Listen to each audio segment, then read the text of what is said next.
BJP को मेरा स्पष्ट कहना है कि कांग्रेस और बीजेपी दोनों मिलकर चुनाव लड़ते हैं। वो बहुजनों की पार्टियों को हराने के लिए दोनों मिलकर चुनाव लड़ते हैं। एक भाई पीटता है, दूसरा भाई पिटवाता है। मायावती की बहन जी की फतेहपुर बिल्लोच मतदान करने मायावती को जिताना है। मायावती जी को जिताने आई है आप हाँ, लोग। माया दीदी को मायावती जिताने आए। मोदी जी कह रहे हैं लोग जीत रहे हैं, अच्छा, जो मोदी क्या कहेंगे आप? मायावती दीदी जिताएंगे। लोग तो कह रहे हैं कि मोदी जी। नहीं नहीं मोदी जी नहीं, नहीं। क्यों? मायावती कहाँ से आए हैं आप? समयपुर से सलेमपुर से। किसकी सरकार बना रहे हैं आप? मायावती की।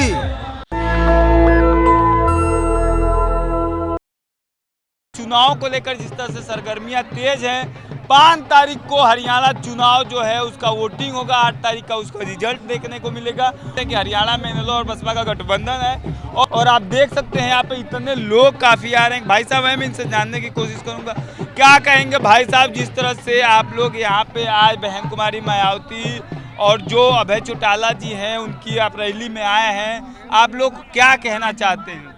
देखिए, मैं आपको बताना चाहता हूं कि आंदोलन का मान्यवर काशीराम बाबा साहब ने और ज्योतिबा फुले ने जो आंदोलन चलाया था, उस आंदोलन का जो एक आखिरी जो बचा है वो बहन जी के रूप में है। उस आंदोलन को अगर कोई बचाए हुए है तो बहन जी बचाए हुए हैं। बाकी लोग आंदोलन को कहीं ना कहीं देखने का काम कर रहे हैं या आंदोलन को डाइवर्ट करने का काम कर रहे हैं। मैं आपको बताना चाहता हूँ, मैंने हरियाणा में भारतीय जनता पार्टी और कांग्रेस दोनों मिलकर चुनाव लड़ रहे हैं और दोनों की ईवीएम से सेटिंग है। ईवीएम के आधार पर मतलब भारतीय जनता पार्टी कांग्रेस। आप जिन महापुरुषों की बात कर रहे हैं, जिसको कह रहे हैं कि वो बहन जी ने बचाया है, ऐसे तो महापुरुषों के तमाम राजनीतिक पार्टियां बात कर रहे हैं। आप लोकसभा चुनाव में देखे होंगे बाबा साहब अम्बेडकर जी की बातें हो रही हैं। वो भी बता देता हूँ। देखिए, एक हमारे और साथी हैं जो बाबा साहब के आंदोलन को और मान्यवर काशीराम के आंदोलन को बचाने की बात करते हैं, हमारे चंद्रशेखर जी। वो भी पहले उन्होंने भीम आर्मी बनाई, भीम आर्मी के बाद उन्होंने आजाद समाज पार्टी बनाई, आज वो लोकसभा के सदस्य हैं। बाबा साहब। कांग्रेस बीजेपी को लेकर आप क्या कहेंगे? कांग्रेस बीजेपी को मेरा स्पष्ट कहना है कि कांग्रेस और बीजेपी दोनों मिलकर चुनाव लड़ते हैं। वो बहुजनों की पार्टियों को हराने के लिए दोनों मिलकर चुनाव लड़ते हैं। एक भाई पीटता है, दूसरा भाई पिटवाता है और उसके बाद दूसरा भाई उसका समझौता। लोगों में तो परसेप्शन बना है, तमाम लोग कहते हैं कि बीएसपी बीजेपी की बी टीम है। देखिए, ये बातें लोगों में परसेप्शन बनाया गया मीडिया का बहुत बड़ा रोल है। ऐसा कुछ नहीं है। भारतीय जनता पार्टी की अगर कोई बी टीम है तो कांग्रेस है। A to Z सारे मेरे पास प्रमाण है, सारे सबूत के साथ मैं कह रहा हूँ कि कांग्रेस की अगर कोई बी टीम है तो वो कांग्रेस है। कांग्रेस और बीजेपी के आप सोच लें कि भारतीय जनता पार्टी में वर्तमान में 140 सांसद कांग्रेस वाले हैं जो पहले कांग्रेस में हुआ करते थे। बीजेपी में जो पिछली बार जो सांसद हुआ करते थे वो कांग्रेस बीजेपी हुआ करते थे।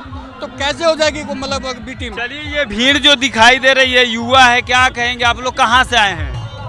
हम तो यहाँ रहने वाले मथुरा गए। चलिए, कुछ महिलाएं आ रही है, मैं महिलाओं से जानने की कोशिश करूंगा। क्या लग रहा है, हरियाणा में आप लोग किसकी सरकार बना रही हैं? सुरेंद्र वशिष्ठ की। सुरेंद्र वशिष्ठ जी की। हाँ। आप रैली में आई हैं, बहन जी की रैली में क्या कहेंगी? बेचारी हमारा इनेलो बसपा की सरकार बनेगी हरियाणा में? अच्छी बात बन जाएगी, बनेगी। लोग तो कह रहे हैं मोदी जी सरकार बना रहे हैं। नहीं, हम तो सुरेंद्र वशिष्ठ को बना रहे हैं। सुरेंद्र वशिष्ठ जी को। और क्या? किसान तो कह रहे हैं कि कांग्रेस के साथ हैं। हम तो मोदी जी के साथ हैं। मोदी जी के साथ हैं। तो चलिए, महिला थी, वो कह रही है जिस तरह से कि हम मोदी जी के साथ हैं। और भी लोग हैं, काफ़ी लोग हैं जिनसे मैं बातचीत कर रहा हूँ। जिस तरह से जो बहन जी की रैली है उसमें तमाम लोग आप देखेंगे, तांता नहीं टूटेगा। और इधर भी आप देखेंगे तो पूरा का पूरा जो परिषद है वो भरा हुआ है। आप ये देख सकते हैं जिस तरह से, और भी लोग हैं। और यहाँ पे देख सकते हैं महिलाएं जो हैं, वो महिलाओं की जो संख्या है वो बीएसपी रैली में ज़्यादा देखने को मिलेगी। कहाँ से आ रही हैं आप लोग? फतेहपुर से। हरियाणा में किसकी सरकार बना रहे हैं आप लोग? मायावती की। बहन जी की। फतेहपुर बिल्लोच। चलिए, ये लोग जो महिलाएं हैं वो कह रही हैं कि बहन जी की सरकार बना रहे हैं। भाई से मतदान करने मायावती को जिताना है। मायावती जी को जिताने आई है। हाँ, माया दीदी को मायावती जिताने आए। मोदी जी कह रहे हैं लोग जीत रहे हैं। अच्छा, जो मोदी क्या कहेंगे आप? मायावती दीदी जिताएंगे। लोग तो कह रहे हैं कि मोदी जी। नहीं नहीं मोदी जी नहीं। नहीं। क्यों? कहाँ से आए हैं आप? समयपुर से सलामपुर से। किसकी सरकार बना रहे हैं आप? मायावती जी। इनेलो बसपा गठबंधन सरकार बनेगी? हाँ जी बनेगी। लोग तो कह रहे हैं कि कांग्रेस की सरकार नहीं बनेगी, नहीं बनेगी, नहीं बनेगी। नहीं बनेगी। ये वादा मेरा, वादा है आपका? आपका वादा मेरा। चलिए कि युवा साथी हैं गमछा लगाए हुए नीला, क्या कहेंगे सर आप जिस तरह से यहाँ पे जो विशाल जनसभा देखने को मिल रहा है, ऐसा लग रहा है कि इनेलो बसपा की हरियाणा में सरकार इनेलो गठबंधन बसपा सरकार बनाएगी हरियाणा में और परचम लहराएगी।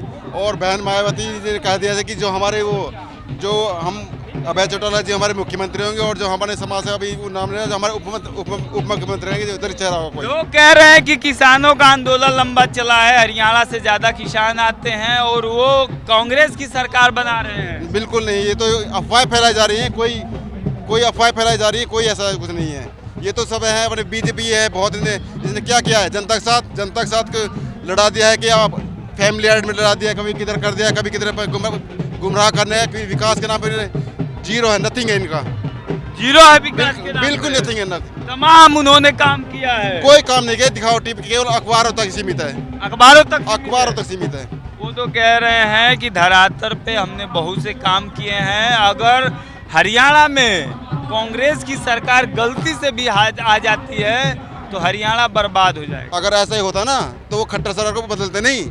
अगर उन्हें कोई अपना ये अपने पिछड़े सैनी साहब को नहीं लाते वो, अगर उनको इतना दबदबा होता तो हरियाणा में किसका सरकार चाह रहे हैं? इनेलो बीएसपी की कांग्रेस की बीजेपी की? इनेलो बसपा सरकार। इनेलो बसपा बिल्कुल। सरकार। किसकी सरकार आप चाह रहे हैं? यही चाह रहे हैं हम भी। इनेलो बसपा की सरकार क्यों चाह रहे हैं, क्या कारण? ये बढ़िया सरकार है। बढ़िया सरकार है। हाँ जी। क्या करेगी युवाओं, महिलाओं, बेरोजगारों के प्रति? महिलाओं को नहीं देते, महिलाओं के लिए कह देते कि उनके लिए सब सम्मान रहेगा। महिलाओं को जो उत्पीड़न हो रहा है बलात्कार में नंबर 1 हरियाणा नंबर 1 है। कहते हैं कि दलितों के साथ अन्याय नहीं होता। ये बीजेपी सरकार ने दलितों में हमारी महिलाएं बहनें सुरक्षित नहीं हैं, बिल्कुल नहीं है। उनके साथ अत्याचार पर डे कहीं देख लो, अभी कुछ दिन पहले ही आपने देखा हो कि दलितों की बस्तियों में आग लगा दी गई, कोई सरकार कुछ नहीं बोली। नहीं तो बीजेपी की सरकार जिस राज्य में बनती है वहाँ से भ्रष्टाचारी उस राज्य को छोड़कर भाग जाते हैं। ये तो गलत बोलते हैं। आप योगी जी के बयान को नहीं सुने हैं? नहीं, जो बहन जी का शासन देखता अभी उत्तर प्रदेश में बहन जी का शासन था तो जब गुंडे यूपी को छोड़कर भाग गए थे। 4 बार उत्तर प्रदेश की मुख्यमंत्री रही, आप कह रहे हैं कि भेदभाव हुआ? नहीं, भेदभाव नहीं, ये भेदभाव करते हैं हमारे साथ। हमारे जो दलित चेहरे हैं उनको दिक्कत करते हैं, हमें बगलाते हैं। ये हमारे पब्लिक जनता कहते हैं गुमराह करते हैं, हमारे साथ अत्याचार कर देते हैं, हमारे साथ ये बहुत भेदभाव करते हैं। ना ही जो आरक्षण है, ये अभी कुछ दिन पहले आरक्षण मुद्दे उठाए थे, इन्होंने राजनीति उठाया हुआ है। चलिए, तो और भी तमाम महिलाएं हैं, आप देख सकते हैं जिस तरह से महिलाओं का किसी भी कार्यक्रम में आप जाएंगे तो महिलाओं की इतनी बड़ी संख्या नहीं देखने का आपको मिलेगी, चाहे वो कांग्रेस की रैली हो चाहे बीजेपी की रैली हो। लेकिन आप जब बहुजन समाज पार्टी की किसी भी रैली में जाएंगे तो उसमें तमाम महिलाओं को आप देखेंगे जो शोषित वंचित समाज से आती हैं। महिलाओं की संख्या सबसे ज़्यादा होता है, क्योंकि आप सभी लोग जानते हैं कि जो बहुजन महापुरुष थे और बहुजन महापुरुष के विचारों पर चलने वाली जो बहुजन समाज पार्टी है, बहुजन महापुरुष ही वो है जो महिलाओं को समान अधिकार दिया था। इसीलिए आप कभी भी बहुजन समाज पार्टी के रैली में जाएंगे तो महिलाओं की संख्या अधिक देखने को मिलेगी। आप देख सकते हैं हमारे पीछे लगातार लोग यहाँ पे जो बहुजन समाज पार्टी और इनेलो गठबंधन की जो यहाँ पे पार्टी का गठबंधन हुआ है, वहाँ पे एक महारैली है। यहाँ पे लगातार लोग दूर दूर से पूरे हरियाणा से यहाँ लोग जुट रहे हैं।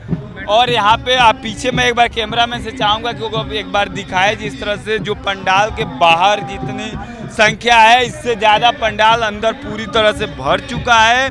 और ये पंडाल की बाहर की मैं आपको तस्वीर दिखा रहा हूँ, जिस तरह से पूरा का पूरा ये भरा हुआ पंडाल आपको दिखेगा। इसके अंदर भी पूरा का पूरा जो जगह है वो भरा पड़ा हुआ है।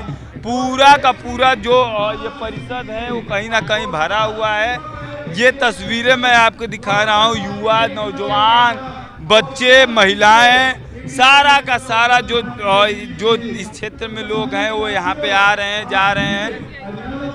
ये तस्वीरें मैंने आप लोगों को दिखाया जिस तरह से, और पूरा का पूरा ये बाहर का परिसर है, अंदर का भी चीज़ें। आपका इनेलो और बसपा गठबंधन को लेकर सोचते हैं क्या हरियाणा में इनेलो और बसपा की सरकार बनती है तो शासन और प्रशासन जो है वो सही और सुचारू रूप से लागू होगा, या 78 साल से इस देश में कांग्रेस और बीजेपी का सरकार है, उसको आप कैसे देखते हैं? नेशनल दस्तक की आपसे गुजारिश है कि अगर इसको बचाना चाहते हैं तो नेशनल दस्तक को सब्सक्राइब करने के लिए रेड कलर के सब्सक्राइब बटन को दबाएं, फिर बेल आइकन की घंटी दबाएं। नेशनल दस्तक को बचाने के लिए बहुत जरूरी है कि हर खबर को शेयर करें, लाइक करें, कमेंट जरूर करें।